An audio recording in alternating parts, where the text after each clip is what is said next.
moom solo luñ ma de. ah waaw loolu moom dëgg la. day leer moom boo bu ñu la sonaloon sax ma wax ak yow ndax xam naa ni classe de terminale moom boo jëlee xale yu jigéen ñi teg ko en prime ñu sonal la donc je pense que foofu moom yow concentration bi nga bëgg doo ko am. voilà d'accord léegi mais tontu ma ci question bi. question bi laa bëgg. waaw li ma la wax la rek yàlla baax na. te doo ñamal dara tuuti rek. yàlla baax na. ah espérons dina baax incha allah. incha allah on l'espère lu Olof Njaay naan wax baaxul. waaw noonu la fa demee. incha allah pourquoi ñu ngi espérer lu bëri. ah nañ espérer xaar aussi donc parce que tamit comme ni ñu koy waxee rek nit moom ci lépp looy yëngu bëgg nga mu doon li nga xamante ni voilà dina la permettre au moins nga am ci dara wala dina la permettre au moins nga voilà nga gis ci sa bopp. alors on va juste mettre une vidéo qui est disponible bu fekkee dina mën a disponible troisième vidéo ñu jéem a seetaan xool ba xam dinañ ci mën a jàngaat dara toujours sur la comédie. cay sa maq sa xuutag mëj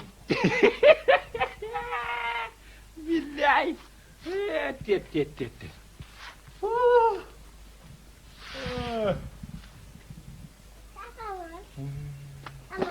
waa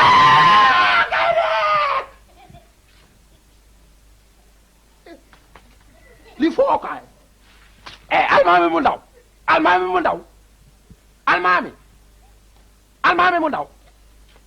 kaay